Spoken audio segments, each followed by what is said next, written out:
மத்திய நேரத்திலே அதான் உச்சிகால பூஜை. அம்மா அம்மனுக்கு உச்சிகால பூஜையிலே திருமாங்கல்யம் நடக்கிறது. இந்த மாங்கல்யத்தை கண்டு பக்தர்களும் பக்தர் கொடி மையம்பர்களும் அவங்க இல்லத்திலையும்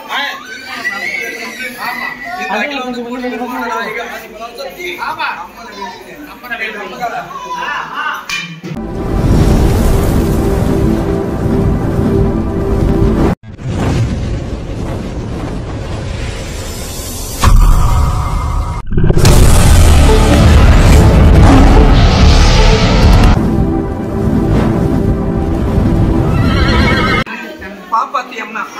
அதாவது எத்தனை தாய் இருந்தாலும் சூரியனுக்கு இணையாக சந்திரனுக்கு இணையாக முடியாது. அந்த மாதிரி சந்திரனுக்கு சந்திரன் சூரியன் நின்று அந்த குடும்பத்தின் கலசத்தை பாப்பாத்தி அம்மா. இந்த குடும்பத்தில் எந்த ஒரு காரணமும் எந்த ஒரு விரையும் நடக்கக்கூடாது. அம்மா இந்த மாங்கல்யம் இந்த சன்னிதானத்துல இந்த அம்மா அதாவது ஒரு பூஜை செய்யறதெல்லாம் வைக்கணும். எப்படி எல்லாருக்கும் அந்த பாக்கியம் கிடைச்சிச்சா? கிடைக்கிறது இல்ல. ஐயோ அவங்களதான் வராங்க, இவங்களதான் வராங்க, அவங்களுக்கு முடிச்சு கொடுக்குறாங்க. அந்த ஆத்தா எனக்கு முடிச்சு பிடிக்கலையே. மனம் ஒரு நிலையில நிறுத்தணும். நடக்கமோ நடக்காது, நடக்கமோ நடக்காது.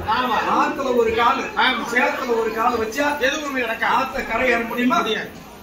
ஆத்த கரை ஏறணும் அப்படின்னு நினைச்சோம்னா அது நன்றாகவே முடியும்.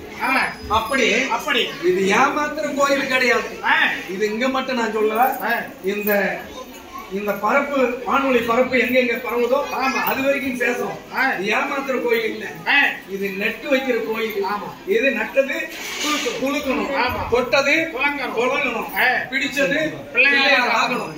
இந்த பிள்ளையாருக்கு திருவண்ணாமலை பெரிய கோபுரம் எப்படி இருக்கிறதோ அந்த மாதிரி கோபுரம் மாதிரி விரிவு அடையணும். அப்படி என சொல்லப்பட்ட இந்த குடும்பத்தாரு இந்த அம்மனுக்கு மாங்கல்யம் சூடுகிறார்கள். இந்த காலை நேரத்திலே மத்திய நேரத்திலே அதான் உச்சிகால பூஜை. அம்மா அம்மனுக்கு உச்சிகால பூஜையிலே திருமாங்கல்யம் நடக்கிறது. இந்த மாங்கல்யத்தை கண்டு பக்தர்களும் பக்தர் கொடி மையம்பர்களும் அவங்க இல்லத்திலையும்